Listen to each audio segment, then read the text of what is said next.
Hey guys, it's Kate, and I hope you're having a great day.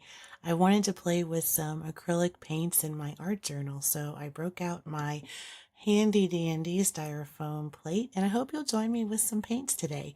So I wanted to mix some colors, and so I grabbed a couple of different colors, yellow, reds, blues, a neutral purple there, and right now I'm just putting in that neutral purple on the background, and it's this from this color set called Shades of Gray, I believe, but they're really nice acrylics to work with. I actually got this at Jerry's Artorama along with most of the other paints I'm using. Is the brand Creative Inspirations.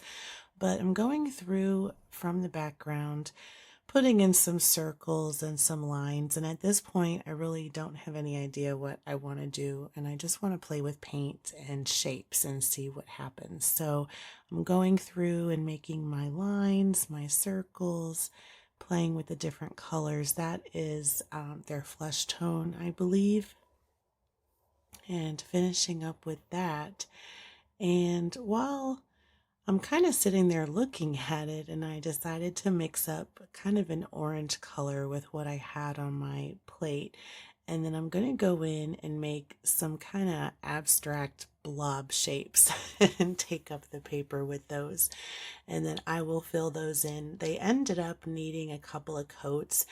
One tip that you might like is if you add a little bit of titanium white, it'll make it a lot more opaque. Some colors are very transparent naturally, and my yellows and oranges were. So I mixed in just a little bit of white to give it some more opacity. And what you can also do, and I end up doing in a different shape, is you can put a white background and then paint over that with a color. So either way, if you want it to be just more of a solid color and not quite so see-through like the one in the bottom right-hand corner was.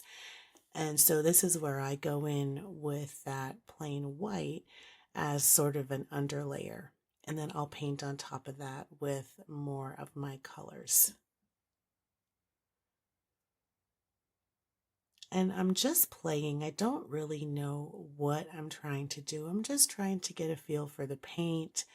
And I wanted to work a little bit with just some organic shapes and rounded edges and, just really using this as kind of an art therapy session. It's just very relaxing to do, kind of watch the paint go on the paper. And I work in this sketchbook and I repaint my pages to help protect them, but it also kind of helps not having to look at a blank white page sometimes, already having some color down there. So you can see I'm going through and adding in another coat, and just like mixing white in, it's a lot more vibrant on top when you do that. So the color still stayed a bit darker there since the white wasn't mixed in, but it added a nice background to that. And so now I'm filling in my big circles. Still don't know what I want to do.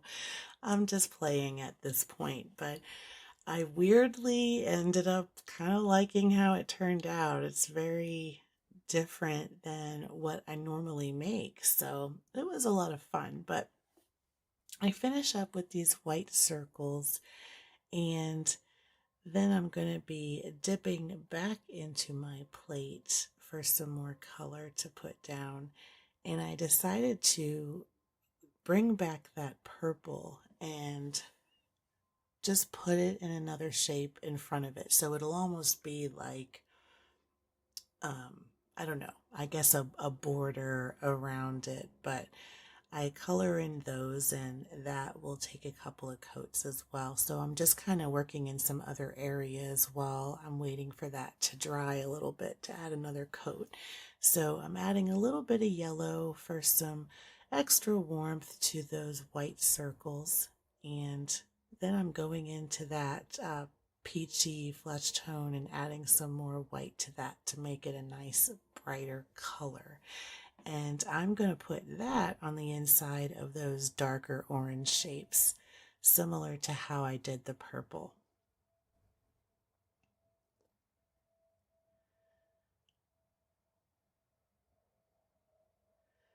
And I'm kind of digging this because it's sort of, I don't know, it's kind of funky. And I don't like it. And so going in and adding my second coat of the purple just to get that nice and solid. At first, I was thinking I wasn't sure if I wanted to keep the brush strokey look or not, but then I ended up just going back in and making it very solid and opaque. And so I was looking for something to do, a bit of a finishing touch. So I grabbed a floral stencil that I have. And so I'm going over it first with my white paint to get a layer down on the paper. And then I'm going to go over those with some color. And I'm staying with a pretty limited palette today. I'm trying to definitely work in the contrast, but I'm not doing a whole bunch of colors. So I kind of like working with a limited palette sometimes, but I'm doing the darker purple on the left side on that lighter peach background. But on all of the flowers, I'm going to paint over them a little bit to add some more detail with color. So on this first one, I'm going to add some yellows and some reds, and then we'll go from there.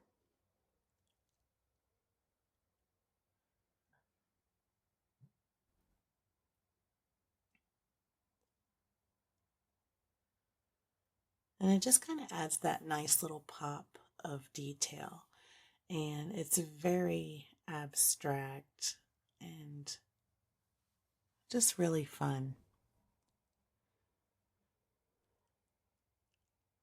I really like to experiment even if I don't like how it turns out at the end very much, and there have been lots of things that I didn't like at the end. It's always good to experiment, and you never know what bits and pieces you can take with you that you like. So it's always good to work in these journals, and you can also use them as inspiration later. So I finished painting in my flowers, and I'm just finishing up with some splashes of some paint that's been watered down just a little bit to make it thin enough to splash. And then we will call this done. So I'll take out my papers from the inside and give you a close-up look before we end for the day. And I hope you enjoyed following along with me while we did this together, or if you just enjoyed watching on your own. But until next time, keep creating.